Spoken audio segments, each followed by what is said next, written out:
தமிழ் மொழி தவிர வேற எந்த மொழியிலும் நடிக்காத விஜயகாந்த் சினிமாவுக்குள்ள வந்து கொஞ்ச வருஷத்திலேயே பல சூப்பர் ஹிட் படங்களை கொடுக்க அவருக்கு பத்திரிகையாளர்களும் ரசிகர்களும் சூப்பர் ஸ்டாருங்கிற பட்டத்தை கொடுத்தாங்க. ஆனா விஜயகாந்த் அவர்கள் என்ன நடிகனா ஏத்துக்கிட்டதே பெரிய விஷயம், எனக்கு எந்த பட்டமும் வேணான்னு ஒதுக்கிட்டாரு.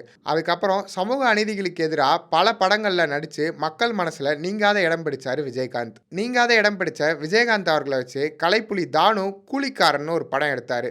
அதுவரை விஜயகாந்த் வாங்காத சம்பளத்தை கொடுத்து இந்த படத்துக்கு தானு ஒப்பந்தம் பண்ணாரு.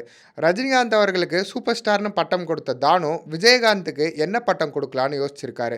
விஜயகாந்த் எம்ஜிஆர் மற்றும் கலைஞரின் மிகப்பெரிய ரசிகருங்கிறதால அவங்க பட்ட பெயர்ல இருக்கிற புரட்சியையும் கலைஞரையும் சேர்த்து புரட்சி கலைஞர் விஜயகாந்த்னு போட்டு போஸ்டர் அடிக்க அதுல இருந்து புரட்சி கலைஞர் விஜயகாந்த் எல்லாரும் கூப்பிட ஆரம்பிச்சாங்க. ஆனாலும் புரட்சி கலைஞர்ன்ற பட்டத்தை விட கேப்டன் பிரபாகரன் படத்துக்கு அப்புறமா அந்த கேப்டன்கிற பேர் தான் இப்போ வரைக்கும் நம்ம எல்லார் மனசுலையும் நிலச்சிருக்கு.